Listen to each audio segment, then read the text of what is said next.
Welcome to the Lawyerist Podcast, a series of discussions with entrepreneurs and innovators about building a successful law practice in today's challenging and constantly changing legal market. Lawyerist supports attorneys building client-centered and future-oriented small law firms through community, content, and coaching, both online and through the Lawyerist Lab and Accelerator. And now, here are the co-authors of the Small Firm Roadmap and your podcast hosts.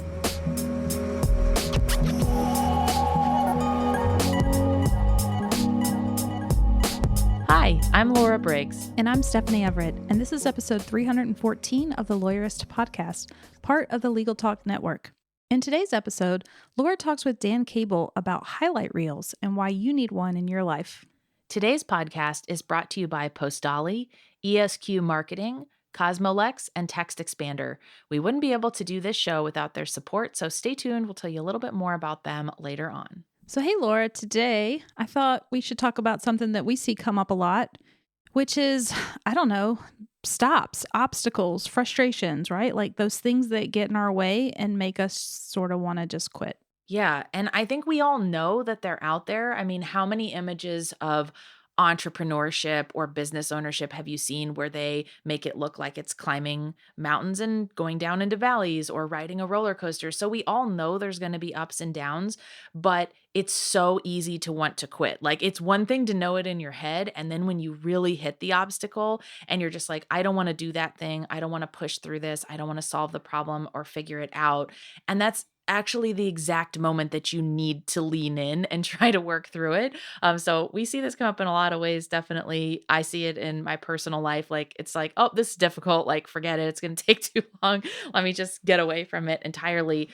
How do you mentally bring yourself back to the point of wanting to work through the obstacle that's in front of you when it feels really sticky? I think first is, this is where having that, coach or colleague or friend or spouse or whoever's in your support network, for me at least, sometimes just saying it out loud and starting the conversation about it allows me to learn so much, because sometimes I don't even realize I'm doing it. And then it's when I have that conversation. So for me right now, it's with my business partner, and I'll be like, I'm struggling with this thing. And then in that conversation, you get to discover what it is that you're feeling about it, or what's holding you back, or why is this thing feeling so hard? And that's honestly when I have some of my biggest breakthroughs. Yeah, I think it can happen in two ways. So either that person sees it in a totally different perspective and pushes you with questions or comments to help you get to the answer. Or I hear this a lot, and sometimes people always beat themselves up about it, but we'll do like a lab coaching session and someone will talk through their thing and then go, you know what, I think I just answered my question. It's the talking out of it where you just work through it and kind of come to a better conclusion. So it sounds like the first step is to acknowledge that you are having difficulty with this thing. Just own it and put it out there, and maybe find that trusted person or coach that can help you work through it. And sometimes maybe even dig into the root of the issue. I find sometimes the thing that I think is frustrating or blocking me, that's not actually the thing. It's like a red herring for where the real problem is. And it's in that conversation that you can dig that out and figure out what your next step is. Yes, same. I have to talk through all my problems. So oftentimes I'll just be like talking and I'll be like, oh, and I just totally hit on the problem, didn't I? And what I need to do next and solve it. Yeah, but you have to go through that exercise. And I think you can remember too, whether you're in a law firm by yourself, you have team members, or you should have coaches that can talk this through with you. It's actually not on you to make every decision and work through every difficult thing on your own.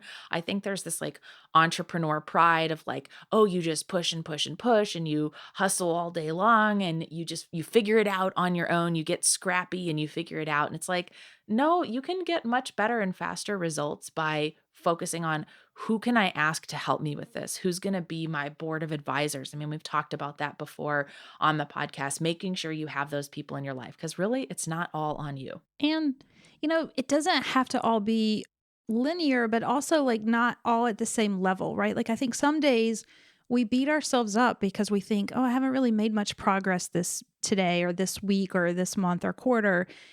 sometimes it's because you don't even see it, right? Like you need to stop and you look back, and we do this at our quarterly retreats where we list all the things we did in the quarter, and then we'll be like, oh my God, we actually did a lot. But, don't beat yourself up if it feels like you're not making progress as quickly as you want or as much as you want. The key is that idea of incrementalism, and that you just keep at it in 1% and you chip away at the next thing, and then you chip away at the next thing. And suddenly you are unlocking big things. You just might not realize it. So don't allow yourself to get frustrated or get stuck or feel like you're stuck. Like if you're feeling that and you're feeling that tension, like you said, that's a sign that you need to really pay attention and keep going through it. And this topic lines up so perfectly with the whole theme of this episode. So, if this conversation piqued your interest, we're going to have a brief sponsored conversation with Jim from Postali and then my conversation with Dan. Hey, y'all, it's Zach, the legal tech advisor here at Lawyerist, and I'm here today with Jim Christie, the CEO of Postali. Now, Postali is a full-service marketing company for law firms, which means they handle everything from search engine optimization and website building to content marketing and direct mailing.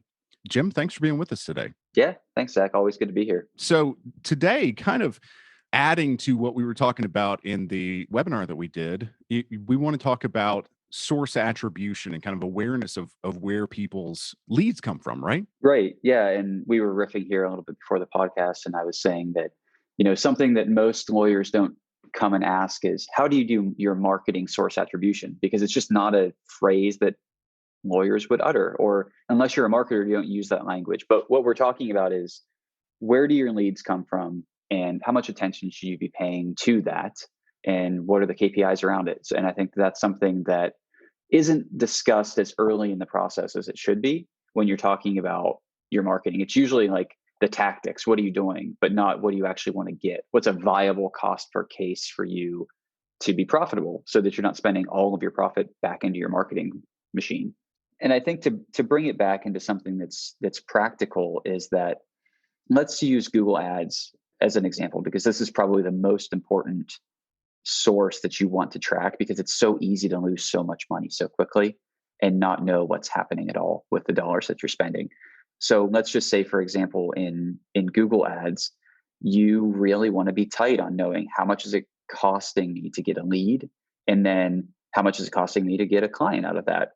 And you can think about more advanced metrics down the road of, are the leads I'm getting through those sources more valuable, or do they close at a higher frequency or provide higher retainer amounts or things like that? Those are more advanced things. But first and foremost, if you're spending money on a per click basis, you need to know what it's costing. And unless you have tracking set up, you're relying on imperfect information, because Google Ads by default is not going to capture all of your leads, especially if you have online chat, or you're getting leads through your contact form that isn't connected back. So sometimes it's the use of platforms to show different phone numbers, but also just making sure that the technical integrations between Google Ads and other sources are talking and sharing information so that you have the right data.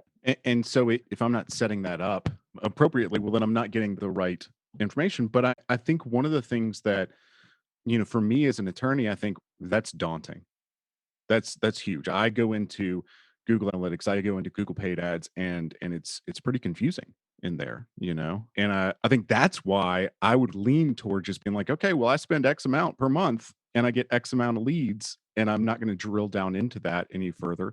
What's the kind of like main gain there that somebody gets from drilling into that? I think it's making sure that you're iterating at the speed that you need to, so that you're not wasting money and you're maximizing your ROI. So for example, can you be successful in using a platform like Google Ads? And I'll just keep using that example because I've just seen so many people go astray there.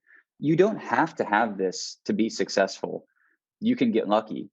For example, if you're in a market that's not super competitive and your case value is high, you may be fine to say, look, I know I'm bringing in more than what I'm spending. But the fact that we're seeing now in any competitive market, cost of ads is continuing to go up, and every dollar matters. And even if you have an extensive budget, every dollar matters. So you need to think about, what should I be spending my money on? And if something isn't converting, you have to stop that. You have to stop doing that. Not to say you stop doing that immediately, but you stop doing that after you have enough data to say, we tried this and it didn't work, and now we need to move on and we need to try something else. But there's also an opportunity cost. And I think this is something that doesn't get talked about in source attribution of, if you always have one marketing source that can deliver you leads at a cost below all others, it would kind of be counterintuitive to spend your money anywhere else. Right. Right? You should just always go to the place that brings you the most effective and efficient leads. And if you have source attribution done properly, you can kind of look at your array of marketing and say, in SEO, I'm getting leads for $80. For Google Ads, I'm getting leads for $30. But for, social media ads, I'm getting leads at $10. Mm-hmm. I think that having a mix certainly makes sense. But when you're talking about, if you have more marketing dollars to spend, push money towards those lower cost per acquisition channels until you start getting diminishing returns. And I think that that's really the takeaway here, is that at a high level, if you're an executive of your law firm and that's how you're thinking about yourself and your business and, kind of governing the finances and knowing what's working, that's why attribution makes so much sense, because you can say, let's target those dollars where they're effective. And that may not mean pull money out of things that are also working to make sure that you're risk diverse, Mm-hmm. but you should always be thinking about that reallocation of marketing dollars to your lowest cost per acquisition, assuming it's actually driving the right types of leads. We're kind of making assumptions that all of these things are producing the right types of leads, but that's a big takeaway. And even when people are armed with this information, we don't always see them make those choices, which is interesting as well. Mm-hmm. But that's just, some people have preferences to how they want to market. So, they'll let those override what the numbers would inform them. Right. Well, so I could talk to you forever, Jim, here, especially on this topic. But if someone were starting, if it's just kind of a solo law firm and they're saying, listen, I do want to start tracking this stuff, what's the first step, kind of easy step they could take on their own to just at least get started with this? Yeah. The easiest thing to do to get started is make sure that Google Analytics is set up properly on your website. Mm-hmm. And I would suggest using a platform like CallRail. I'm saying CallRail because we've used several different platforms, and it is by far the most user-friendly. Good. Especially for folks who are relatively new to call tracking. There are step-by-step tutorials. If you're not tech savvy, you'll still likely have some obstacles because Mm-hmm. you do need to integrate pieces of technology, but there's a lot of great documentation on how to do this. And so I would say that's the first step in getting it set up. And I should say there's a disclaimer too of like CallRail, there's a cost. I mean, for most firms, it's going to be a flat fee of around $30 a month, and then you're going to have usage minutes. So I think when you're thinking about what's the value to the business, this should go into your operating cost Mm-hmm. bucket.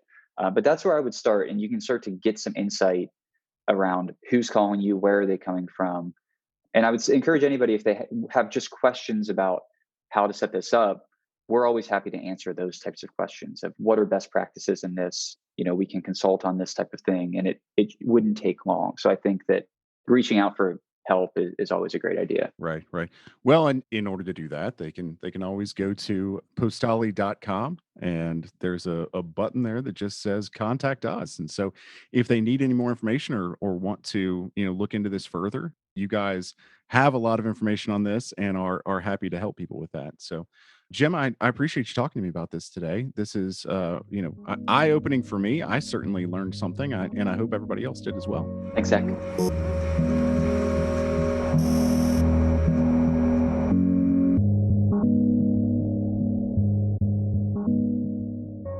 Hi, this is Dan Cable. I'm a professor at London Business School. Welcome to the podcast. I know you have a book that has come out recently. So can you tell us a little bit about that to sort of kick off our conversation? Yeah, that book is called Exceptional. And what it really comes down to is the idea that we're all exceptional, but maybe we'd like to be a little bit more often. So if I really highlighted what it does, it says, how do we identify who we are at our best? And then how do we get there a little bit more often? Mm-hmm.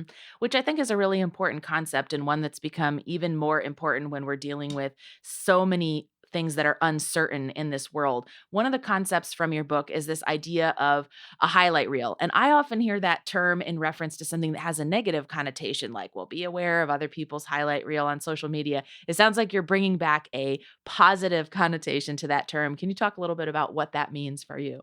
Absolutely. And I really appreciate you bringing that up. To take a step back, I worry about many things when publishing a book. One is like the title itself, exceptional. That sounds a little solipsistic, sounds a little arrogant, and I worry about that. And what I'm trying to do is bring the positive meaning back into that word, which is we all have times when we soar. Most of us have a set point, and that's our average, but then there are times when we are thriving. And I'm really interested in bringing the positive back to that word is a standout moment when you're really thriving. So that's one thing. And then you're putting your finger on another one, which it's this concept of a highlight reel. 92% of athletes, of world-class athletes, have what's called a highlight reel, which they watch before performing. And what it does is it shows them what they're capable of. It shows their potential to them. It reminds them that you can do this. You are this good. And it not only boosts confidence, but it brings that self closer to the front of your brain.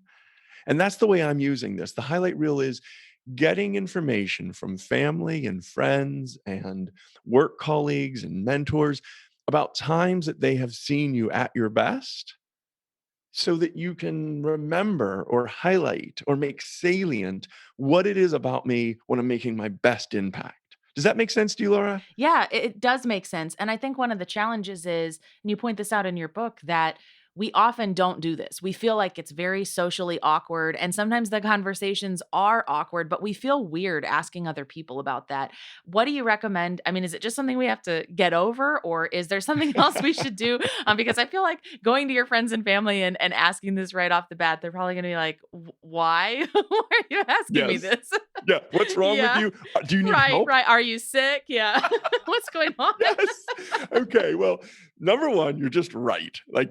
Blanket statement, it's weird and it's going to be weird. The way that I have put a soothing salve on that, if you will, a salve, is to give in order to get.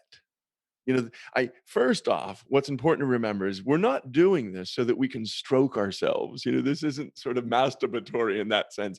This is trying to understand how we can make our best impact in the little bit of time we have left on this earth. How do you get your song sung best? I think that's a really, really important mindset. That's number one.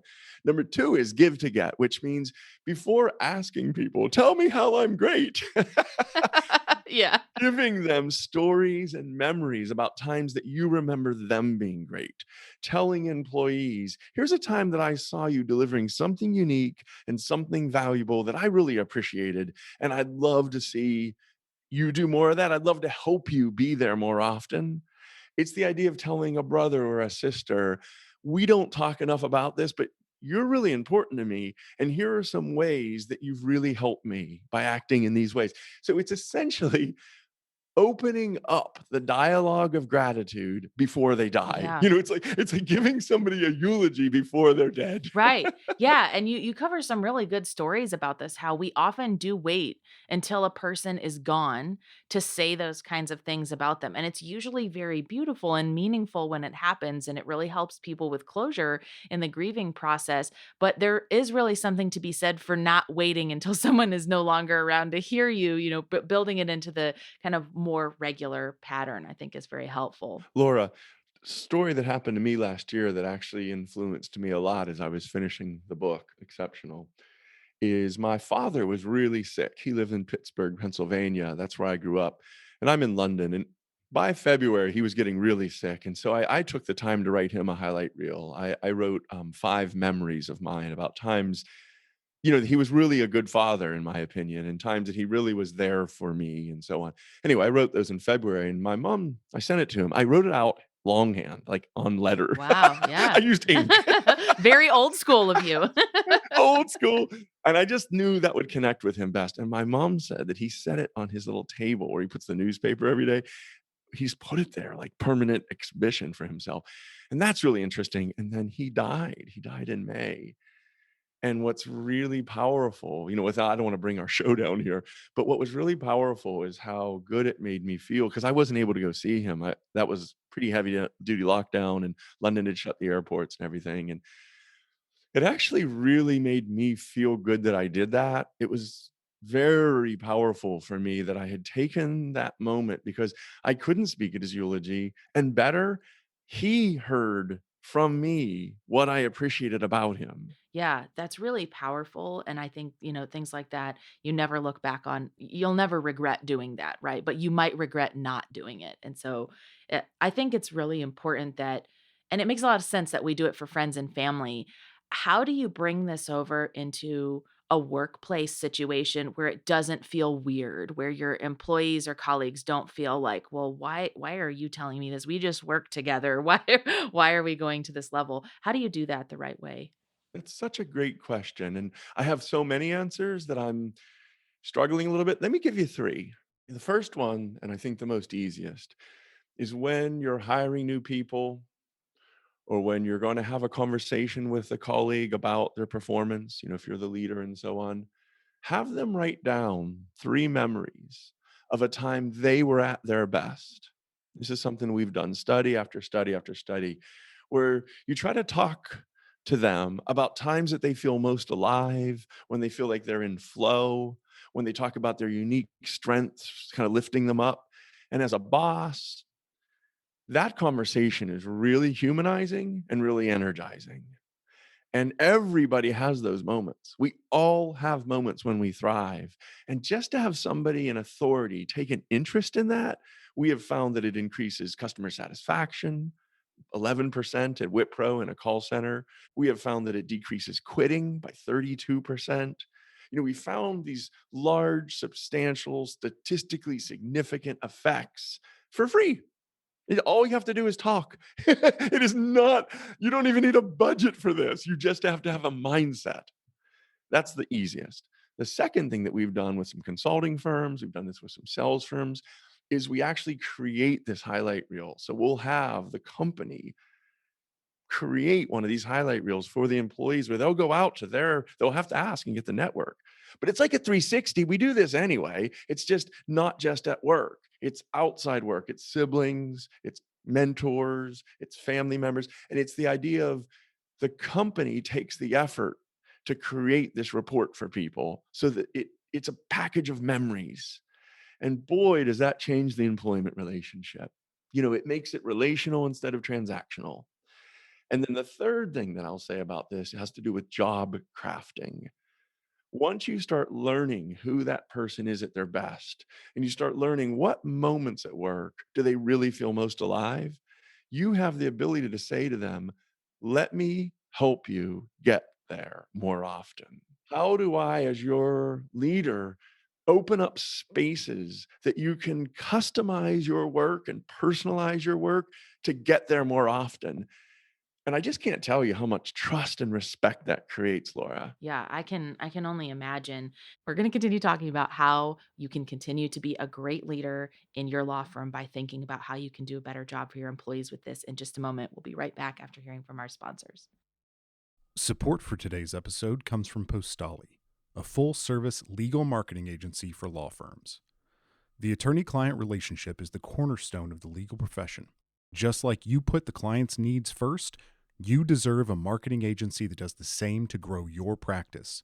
Postali works with law firms nationwide and is the only full-service legal marketing agency that can call itself a marketing fiduciary. That's because, at Postali, the impressive results they achieve come from always putting your law firm's financial interests above their own. Imagine a relationship with a legal marketing agency that treats your investment as they would their own dollars, without hollow SEO promises, no commission-based upselling, and who won't work with your competitors.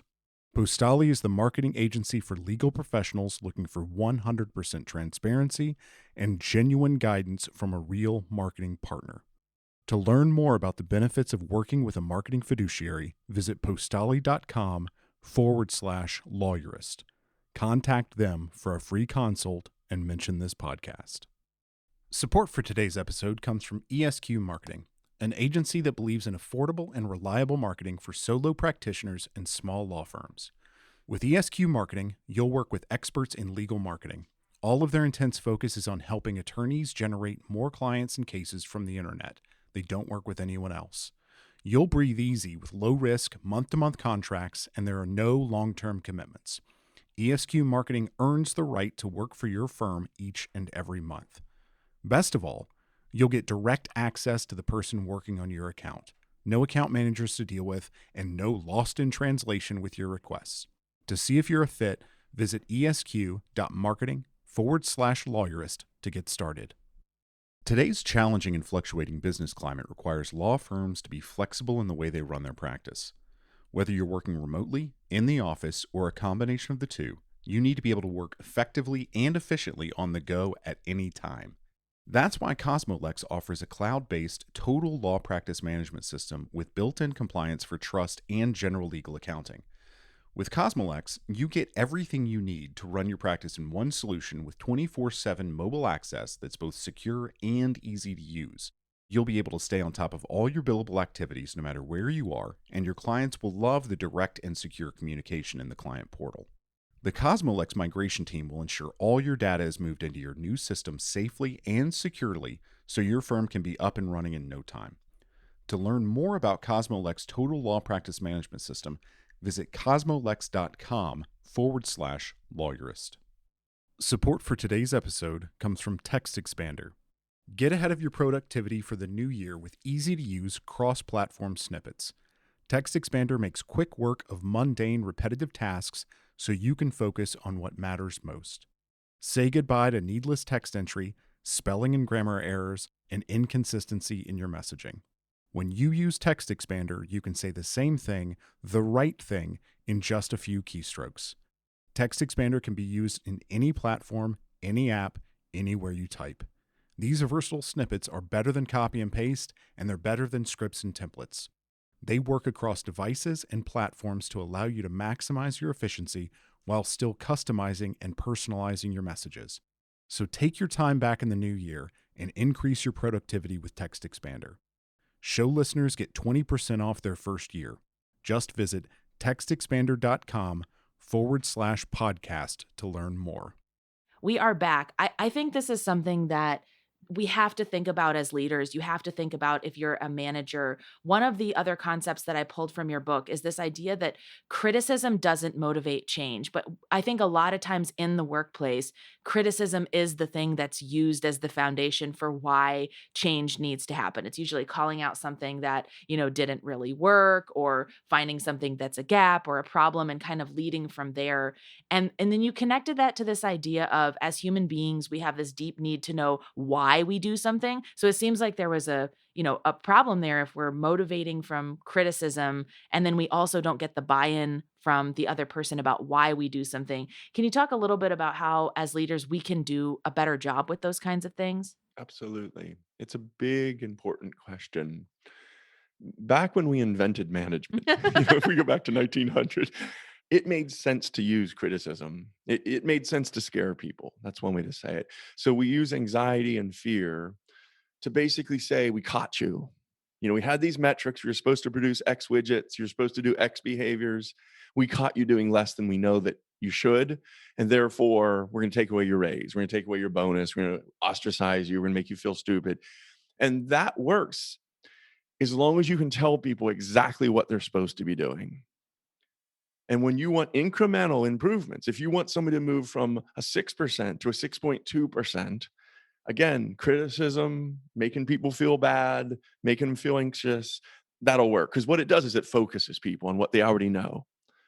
What the neuroscience shows really clear is when you want substantial changes, when you want people working in new ways, being creative and trying new approaches with customers, when you want people to use their brains and not just their hands, criticism and fear and anxiety shut down the best parts of our brain. They shut down the decision-making power. They shut down the creativity and innovation space. So what we know, and we know this really clearly, this isn't just like the last 2 years we did a study. Right. This is 35 years of neuroscience. Right. What we know is if you want to generate that kind of enthusiasm and those quantum leaps where people are bringing the best of themselves to work and they're applying their best thinking to the client, what you want to do is let them play to their strengths. Rather than playing not to lose, like how do I not mess up? You want them playing to win, which is how do I use the best that I have to solve this problem? And so that's where positive psychology really comes to bear on this. As a leader, if you're listening and you're a leader, what you just have to remember is the world's changing a lot faster than it did for Henry Ford in 1900.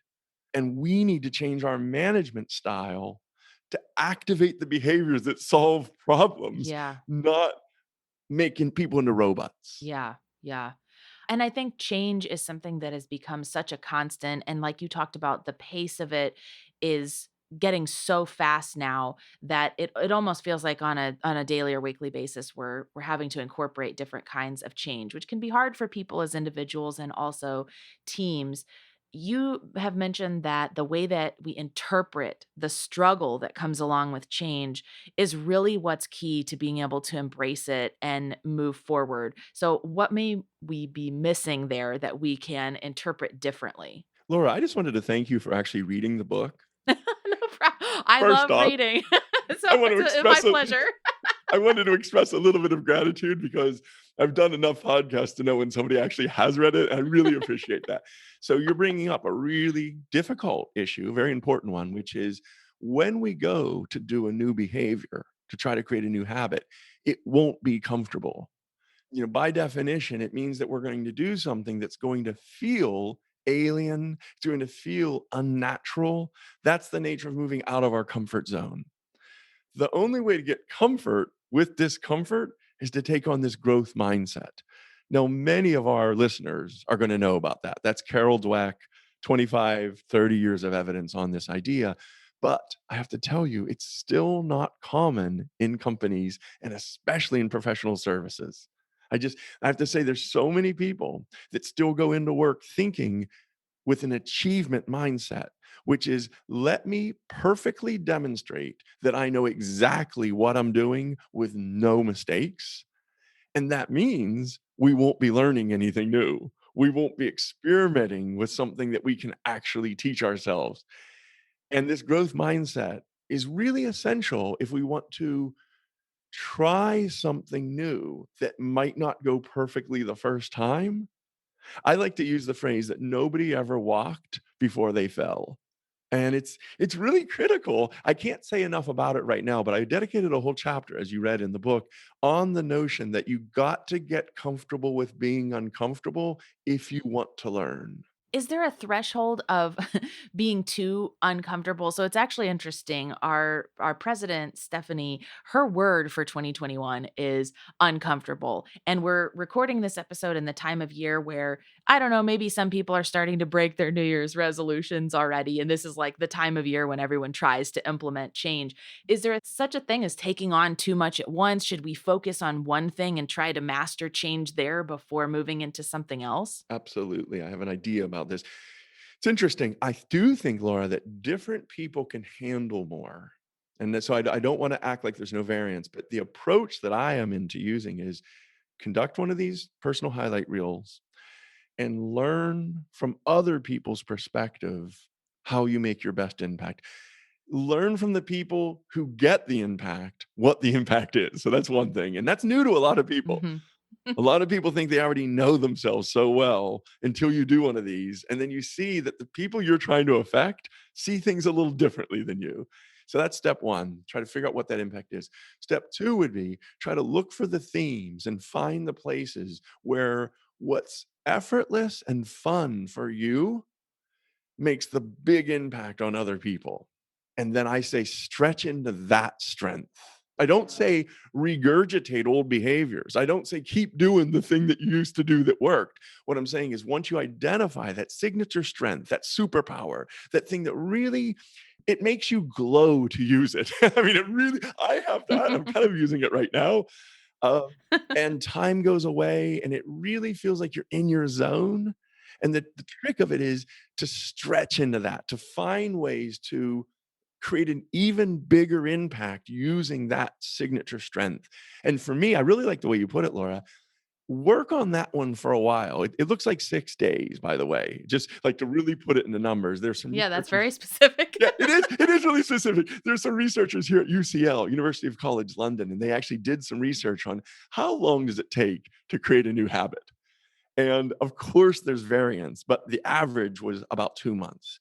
And if you do something every day, you stretch and you work at that every day, within about 2 to 3 months, it becomes the new you. I love all of that. It feels like there are so many things that we can start doing to really embrace change and embrace it in the right way and kind of think about how we can be better leaders and managers and owners of companies. It was my pleasure to both read your book and get to speak with you today. Thank you so much. Where can our listeners go to learn a little bit more about some of the work that you're doing? If you wanted to go to dan-cable.com,